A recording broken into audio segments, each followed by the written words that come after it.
Ma belle-mère m'accuse faussement de choses très graves pour que je ne reçoive pas l'héritage de mon père, et mon père l'a cru, mais 7 ans plus tard il revient en pleurant parce qu'il a besoin de son fils dans ses heures les plus sombres. Bonjour à tous. Mes parents biologiques se sont séparés quand j'avais 9 ans et ils ont obtenu la garde partagée de moi. Je vivais avec ma mère 5 jours par semaine parce qu'elle habitait près de mon école, et je passais les week-ends chez mon père. Malgré leur divorce, mes parents ont toujours été gentils et aimants envers moi. Même si je n'aimais pas que mes parents ne soient plus ensemble, je comprenais aussi qu'ils m'aimaient, peu importe leur relation l'un avec l'autre. Quelques années plus tard, mon père a rencontré ma belle-mère, Gina. Quand mon père m'a présenté ma belle-mère pour la première fois, j'avais 11 ans. Elle semblait très gentille, et mon père était tellement heureux que nous fassions connaissance, espérant que nous nous entendrions bien. Elle avait des jumelles, Emma et Émilie, qui avaient 14 ans à l'époque et qui avaient en gros été élevées uniquement par elle, leur père étant absent depuis leur naissance. C'est pour ça que les filles étaient assez immatures pour leur âge et faisaient des crises en public si Gina et mon père ne leur achetaient pas ce qu'elles voulaient, ou si les choses ne se passaient pas comme elles l'espéraient. J'étais introverti et complètement leur opposé, alors je me contentais de rester assis tranquillement à les regarder se ridiculiser. Après 1 an de relation, ils décidèrent de se marier alors que j'avais 12 ans, et même ma mère assista au mariage. J'étais tellement heureux d'avoir de nouveaux membres dans notre famille. Je croyais que ma belle-mère et moi nous entendions bien, jusqu'à ce que, quelques mois après leur lune de miel, elle me dise un matin, alors que nous étions seuls, qu'en réalité elle ne m'aimait pas, et que nous devions seulement faire semblant de bien nous entendre devant mon père. Elle ajouta que chaque fois que mon père n'était pas là, je ne devais pas la déranger parce qu'elle détestait voir mon visage, qui lui rappelait trop ma mère. Mon petit cœur s'est brisé en entendant ces paroles cruelles, des mots que je n'aurais jamais pensé qu'elle dirait. Je l'aimais sincèrement et pensais que notre relation irait bien, mais malheureusement, elle ne me voyait pas ainsi. Les jumelles, bien sûr, avaient entendu ce qu'elle avait dit, et elles me taquinaient ensuite en disant que je n'avais pas vraiment de père, et que mon père les aimait plus que moi. Je me souviens avoir pleuré et l'avoir raconté à ma mère, qui appela immédiatement mon père pour le gronder. Mon père assura qu'il était impossible que ma belle-mère dise une telle chose, et que j'avais probablement mal entendu. Le week-end suivant, quand je suis allé voir mon père, ma belle-mère paraissait furieuse. Elle n'a rien dit devant mon père, mais dès qu'il est parti, elle m'a chuchoté avec rage qu'elle s'assurerait que je n'aurais plus de père dans ma vie si je racontais encore quelque chose à ma mère à son sujet. Elle m'a aussi menacé en disant qu'elle divorcerait de mon père et prendrait tout son argent, donc si je ne voulais pas voir mon père finir dans la rue, je devais me taire. Je n'avais que 12 ans et j'avais peur pour mon père, alors j'ai juste hoché la tête. À partir de ce jour, Gina a fait de ma vie un enfer dans tous les sens possibles. Comme je n'étais qu'un enfant, je pensais devoir endurer en silence. Chaque fois que nous étions seuls, elle disait des choses pour me blesser, et je ne répondais rien, espérant qu'elle finirait par arrêter de m'intimider. Elle faisait des remarques sur ma taille, mon poids et me traitait de laid. J'espérais que mon père remarquerait, mais il ne voyait jamais rien. En fait, il croyait que Gina et moi avions une bonne relation et m'obligeait à aller faire du shopping, à dîner, et à sortir avec elle et les filles.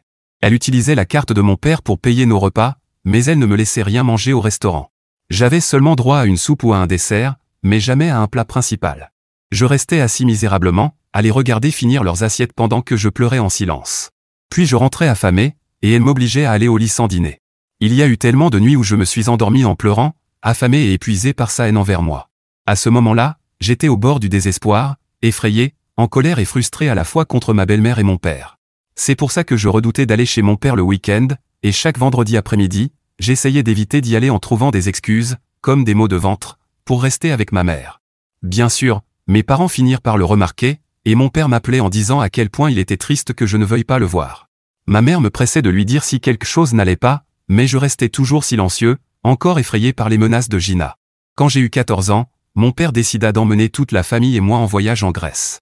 Au début, je ne voulais pas y aller, mais ma mère dit que c'était une bonne occasion de voyager et de découvrir le monde, alors j'ai accepté à contre-cœur. Comme toujours, Gina faisait semblant d'être douce et gentille devant mon père, m'embrassant et me demandant des nouvelles de l'école comme si elle se souciait réellement de ma vie.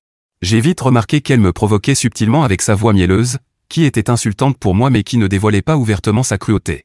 Par exemple, chaque fois que je parlais de jouer au basket, elle faisait des blagues sur le fait que je devrais être plus grand si je voulais pratiquer ce sport, alors que j'étais déjà assez grand pour mon âge. Ensuite, elle disait que je devrais me concentrer davantage sur mes études au lieu du sport si je voulais devenir quelqu'un dans la vie. Les jumelles riaient et m'appelaient des surnoms comme « tête vide », même si j'avais de meilleures notes qu'elles. Mon père remarquait ces choses mais préférait les ignorer. Chaque fois que je disais que ces remarques me blessaient, il insistait sur le fait qu'elle plaisantait et que je devais prendre ça plus à la légère. Gina secouait la tête et disait à mon père que je n'avais aucun sens de l'humour et que je devrais apprendre à m'amuser comme elle. Ça a duré tout le voyage. Un jour, pris d'un élan de colère, Alors qu'elle et les jumelles se moquaient encore de mon poids pendant que j'essayais de profiter de la piscine, j'ai décidé de me venger.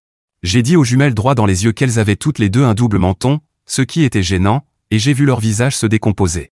Puis je me suis tourné vers Gina et je lui ai dit qu'elle ne devrait pas porter de gilet par-dessus son bikini, parce qu'on voyait quand même son énorme ventre ressortir, ce qui la faisait ressembler à un pingouin. J'ai vu le visage de Gina devenir rouge écarlate de honte, et elle est partie en courant dans la chambre d'hôtel.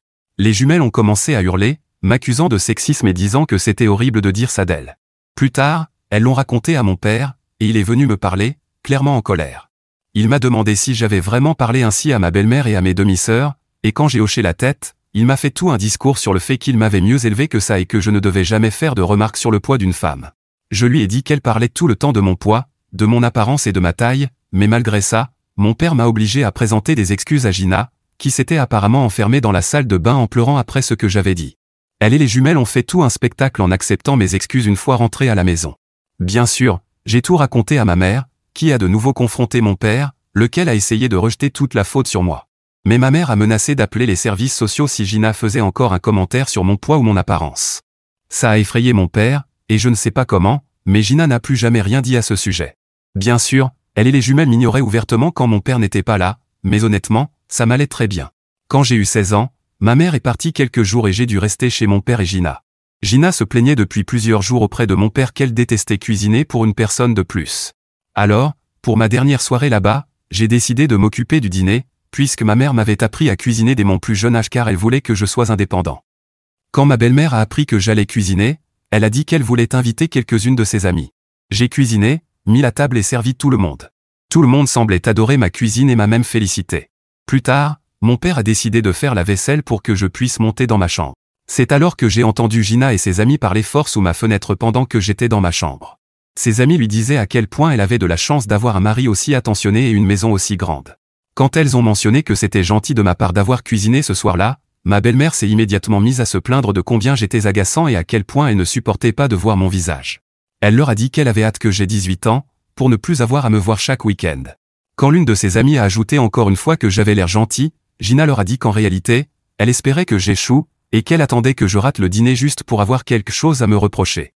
Ça m'a vraiment choqué, parce que j'essayais d'être poli avec elle malgré le fait que je savais qu'elle me détestait, mais il semblait qu'elle s'était déjà fait une idée de moi et refusait de la changer. Avec le temps, cette haine n'a fait que grandir. Pendant mes études universitaires, quand je partais loin, je revenais parfois rendre visite à mon père quelques jours parce qu'il insistait, mais même là, Gina m'ignorait complètement. Elle organisait des activités en famille uniquement avec mon père et les jumelles, ou bien avec elle et les jumelles, de sorte qu'il n'était presque jamais à la maison pendant que je restais coincé là. Chaque fois que je me levais tard, parce que j'étais en vacances, bon sang, elle se mettait à crier et à dire que c'était honteux. Elle me traitait de paresseux et d'égoïste si je laissais le moindre désordre dans la maison, alors que je nettoyais toujours derrière moi. Je savais pertinemment que j'étais toujours respectueux envers elle, car sinon mon père m'aurait grondé.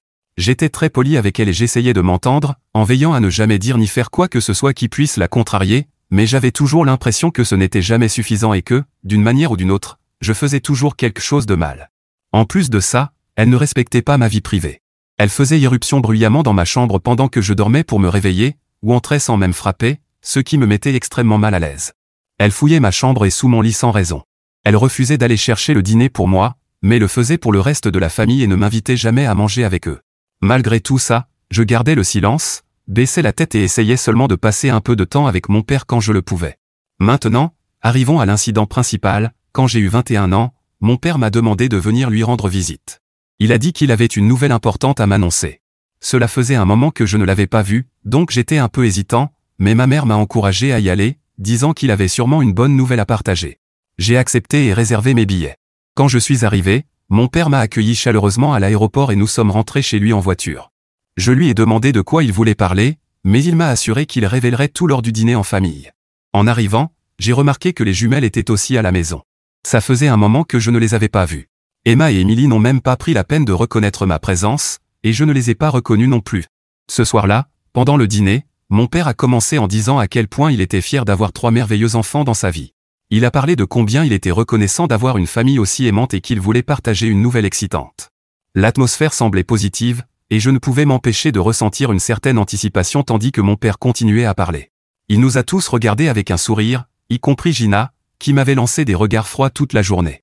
Mon père a poursuivi en disant qu'il avait récemment perdu un ami à cause d'une crise cardiaque, ce qui avait été un électrochoc et lui avait fait réaliser à quel point il avait de la chance de nous avoir. Il a dit qu'il avait aussi parlé à un avocat et rédigé un testament. Quand j'ai entendu le mot « testament », j'ai immédiatement vu Gina et les jumelles s'illuminer d'excitation. Papa a continué en disant qu'il avait longuement réfléchi et décidé de laisser la maison à sa femme, Gina. Gina a souri fièrement en l'entendant et l'a embrassé sur la joue. Mon père vivait dans une maison de 5 chambres, donc si Gina décidait un jour de la vendre, elle pourrait en tirer une fortune. Papa a ensuite dit qu'il avait décidé de me laisser tout l'argent de son compte retraite ainsi que sa voiture. Or, la voiture de mon père n'était pas n'importe quelle voiture, c'était une voiture de collection sur laquelle il avait dépensé beaucoup de temps et d'argent pour l'entretenir. Cette voiture avait une valeur sentimentale pour nous deux, puisqu'il me racontait souvent des histoires de sa jeunesse et de ses aventures liées à elle. Je suis resté là, en train de digérer l'information, réalisant que me laisser la voiture était la manière de mon père d'exprimer son amour. Alors que mon père parlait de combien il était fier que je sois l'héritier de la voiture, l'expression de Gina est passée de la fierté au mécontentement. Elle a échangé des regards avec les jumelles, qui semblaient tout aussi contrariées. Il était évident que l'idée que j'hérite d'une grosse somme d'argent et de la précieuse voiture de collection attisait leur ressentiment. Papa, apparemment inconscient de tout cela, a poursuivi en disant qu'il laisserait aux jumelles le compte bancaire commun qu'il partageait avec Gina. Gina était femme au foyer, donc l'argent de ce compte appartenait entièrement à mon père. Il a dit qu'il voulait que l'argent de ce compte soit partagé équitablement entre elles. Il leur a dit qu'elles auraient de l'argent et cette maison où vivre, donc qu'elles n'avaient rien à craindre si jamais il lui arrivait quelque chose. Honnêtement, cet arrangement me convenait et je trouvais qu'il était équitable pour tout le monde. Cependant, les jumelles ont immédiatement dit qu'elles s'attendaient à plus, et que papa devrait aussi leur laisser son compte retraite puisque je n'en avais pas besoin. Quand mon père leur a demandé pourquoi elles pensaient ça, Gina est intervenue, disant que j'étais un homme et que je devais me débrouiller seul dans la vie, tandis qu'elles étaient des femmes et auraient besoin de plus d'argent pour leur stabilité financière. Mon père a rappelé à Gina qu'il avait déjà prévu des fonds universitaires pour ses filles, et qu'elle recevrait maintenant en plus la maison et le compte bancaire, donc qu'elle n'avait absolument rien à craindre. Gina n'arrêtait pas d'insister sur le fait que je ne méritais pas autant d'argent, mais mon père a réaffirmé que sa décision était définitive. Je suis resté silencieux, écoutant leur dispute. Soudain, sans prévenir, Gina s'est mise à pleurer. Nous l'avons tous regardée, inquiets, et mon père lui a dit qu'il n'y avait aucune raison de pleurer, puisqu'il avait réparti les choses équitablement. Entre ses sanglots, Gina a commencé à dire qu'elle s'était tue toutes ces années pour protéger la famille, mais qu'elle ne pouvait plus le supporter. La pièce est tombée dans un silence inconfortable, et mon père et moi avons échangé des regards confus. Malgré la tension, il a doucement encouragé Gina à partager ce qui la tourmentait. À travers ses sanglots, Gina a commencé à dire qu'il y a quelques années, j'avais essayé d'abuser d'elle, mais qu'elle avait tenté de le cacher pour me protéger. J'étais stupéfait, choqué par cette accusation inattendue.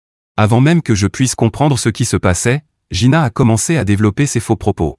Elle a dit à mon père qu'après nos vacances en Grèce, où nous avions eu cette dispute à propos du poids et de la taille, je la regardais toujours fixement et essayais d'entrer dans sa chambre sans y être invité. Je suis resté figé sur ma chaise tandis qu'elle continuait à inventer une histoire, disant que j'essayais de faire irruption chaque fois qu'elle prenait une douche, ou que je me rapprochais trop de son visage quand nous étions seuls. Elle a dit à mon père à quel point elle avait été terrifiée de m'avoir à la maison chaque week-end, parce qu'elle craignait que j'essaie de faire la même chose avec les jumelles. J'ai tenté de me défendre, niant furieusement ces accusations sans fondement et lui criant au visage d'avoir l'audace d'inventer de telles choses, mais Gina continuait à pleurer comme une victime. Elle a ajouté qu'au fur et à mesure que je grandissais, je la mettais de plus en plus mal à l'aise. À un moment donné, quand nous étions seuls, j'aurais soi-disant essayé de me jeter sur elle. Mes yeux se sont écarquillés de choc, et le sang s'est retiré de mon visage en entendant une accusation aussi grave sortir de sa bouche. Mon père avait l'air confus et inquiet, ses yeux allant de Gina à moi, visiblement incapable de savoir quoi dire. Gina poursuivait son récit, disant qu'elle avait souffert en silence pendant des années, trop effrayée pour parler par souci de préserver la famille. Je me suis mis à crier sur Gina, la traitant de folle, parce qu'il était impossible que je l'ai jamais regardée de manière inappropriée, et encore moins touchée. Gina a hurlé en retour qu'elle n'allait plus se taire et qu'elle devait dénoncer un monstre comme moi. Les jumelles se sont mises à hurler contre moi, furieuses que j'ai fait subir tout ça à leur mère, m'insultant de violeur et d'abuseur. Ma tête tournait, tout ressemblait à un cauchemar. Je n'arrivais pas à croire qu'un dîner si agréable s'était transformé en déferlement d'accusations sauvages contre moi. J'ai regardé mon père, cherchant du soutien, mais il est resté silencieux, visiblement en train de digérer tout ce que Gina avait dit. Il lui a demandé si ce qu'elle disait était vrai, et Gina a hoché la tête, insistant sur le fait qu'elle ne mentirait jamais à son propre mari au sujet de son fils, et qu'en tant qu'épouse, il devait la croire. Alors que j'essayais encore de me défendre, mon père a demandé à Gina pourquoi elle n'avait pas parlé plus tôt. Elle lui a répondu qu'elle avait eu peur que personne ne la croie, puisque j'étais mineur et que je faisais soi-disant des choses inappropriées avec elle. Après tout, Elle était la belle-mère qui avait épousé mon père, donc les gens n'auraient pas pris sa parole au sérieux.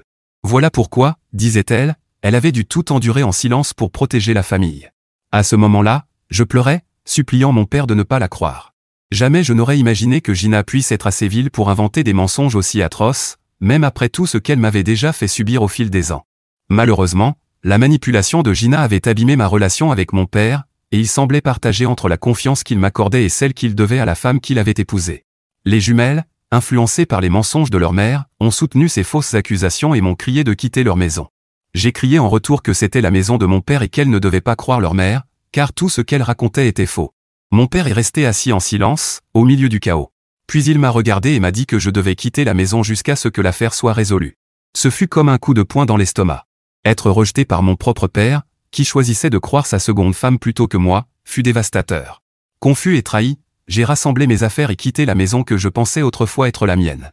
J'ai pris un avion directement pour aller chez ma mère, qui fut choquée de me voir débarquer à sa porte. Quand je lui ai raconté toute l'histoire, elle était furieuse et prête à affronter Gina, mais je l'ai suppliée de ne pas le faire, car je ne pouvais pas prévoir jusqu'où Gina irait. Si elle était capable d'inventer de tels mensonges juste pour m'écarter de la maison de mon père à cause de l'héritage, alors elle était capable de bien pire pour détruire ma vie. Je ne pouvais pas courir le risque de la garder dans mon existence, alors j'ai décidé de couper définitivement les ponts avec mon père. Puisqu'il avait choisi de la croire, il ne méritait plus d'avoir une place dans ma vie. Plus tard, j'ai appris par ma mère que mon père l'avait appelé et dit qu'il avait honte d'avoir un fils comme moi, et qu'il ne voulait plus rien avoir à faire avec moi. Ma mère a essayé de me défendre, mais ses paroles sont tombées dans l'oreille d'un sourd.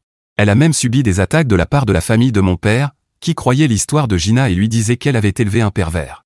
Je n'ose imaginer la douleur que cela a dû être pour ma mère d'entendre de telles choses au sujet de son fils. Les dégâts étaient faits, et Gina avait gagné. J'aimerais pouvoir dire que ma vie s'est améliorée après l'avoir coupée, mais ce n'est pas le cas. Gina et les jumelles m'ont inondé de textos, m'insultant d'horreur et me menaçant de rester loin de mon père pour toujours. C'est devenu si insupportable que j'ai dû changer de numéro pour leur échapper.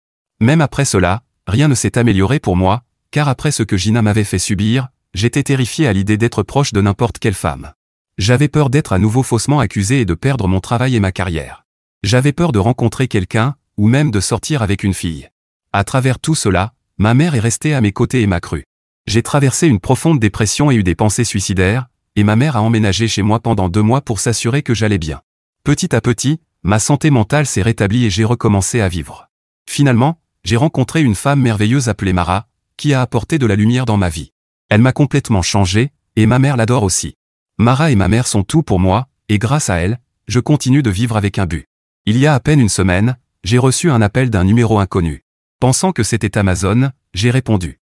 À ma grande surprise, c'était mon père. J'étais stupéfait d'entendre sa voix. La première chose qu'il m'a dite, c'est combien je lui avais manqué. Cela faisait presque 7 ans que je n'avais pas eu de ses nouvelles, et il sonnait plus vieux. Je lui ai demandé comment il avait obtenu mon nouveau numéro, puisque très peu de membres de la famille l'avaient, mais mon père a esquivé la question et m'a plutôt demandé si j'allais bien. Je suis resté silencieux, puis je lui ai dit de ne plus jamais m'importuner, car je n'avais rien à lui dire. C'est alors que mon père a fondu en larmes. Il m'a supplié de lui pardonner et n'arrêtait pas de répéter à quel point il était désolé de m'avoir abandonné. Ma curiosité a grandi, alors j'ai attendu ses explications.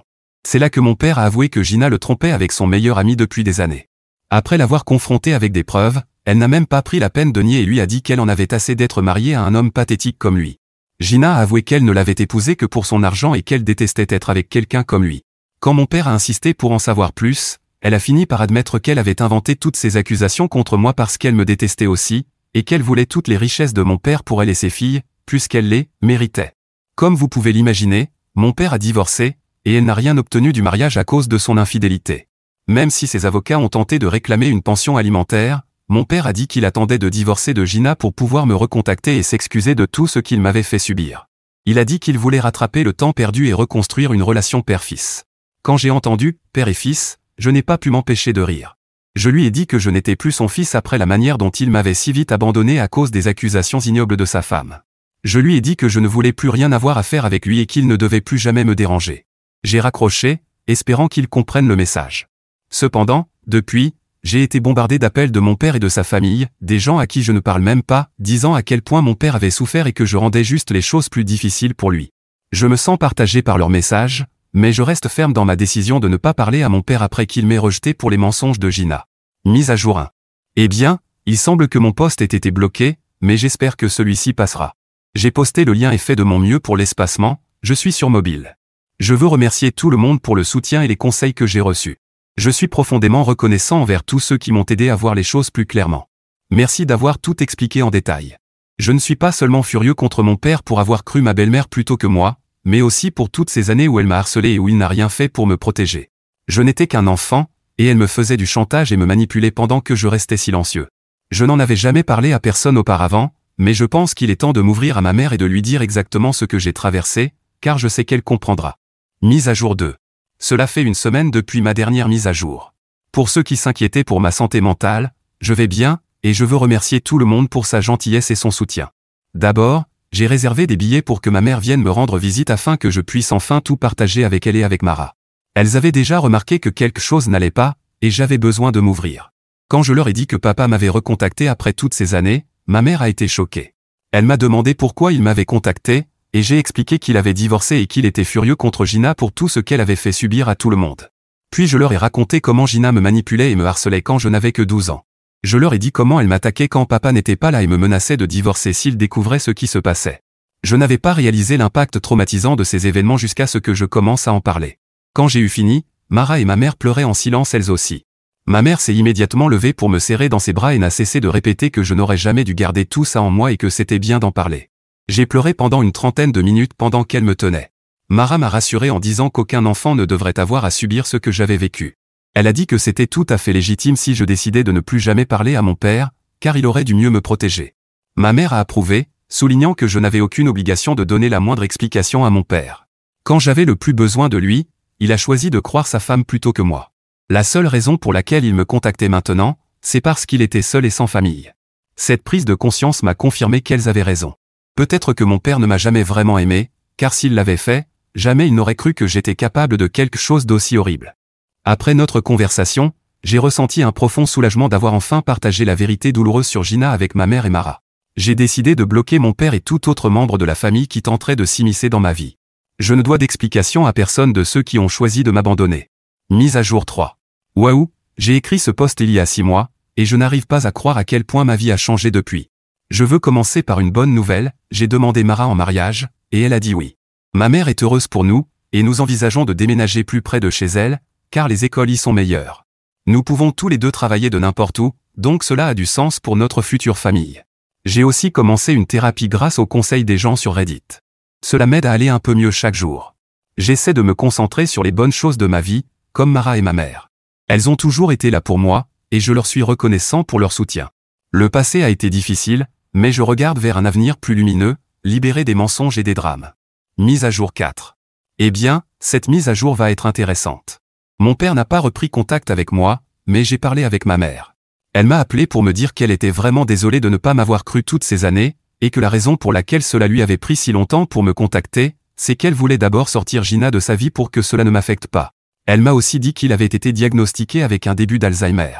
Ce n'est pas encore très avancé, mais cela a été détecté lors d'un contrôle de routine, car il se sentait parfois confus. Au début, il pensait que ce n'était que du stress, mais non, c'était bien ça. Il voulait juste que ma mère me parle et me convainque de le rencontrer, ne serait-ce qu'une fois. Je n'écris pas cette mise à jour pour demander des conseils, mais juste pour partager. J'ai pris ma décision avant même d'écrire ceci, je ne vais pas recontacter mon père. Je me sens vraiment désolé qu'ils doivent traverser ça aujourd'hui, mais moi aussi, j'ai traversé énormément de choses avec les fausses accusations de Gina. Il n'était pas là pour moi à ce moment-là, alors pourquoi devrais-je être là pour lui maintenant? J'en ai parlé avec ma mère, et elle m'a dit que, peu importe ma décision, elle la respectera. Elle l'a aussi grondé quand il a appelé, pour tout ce qu'il m'a fait subir toutes ces années, car elle avait déjà essayé de lui parler avant, mais il n'a jamais écouté.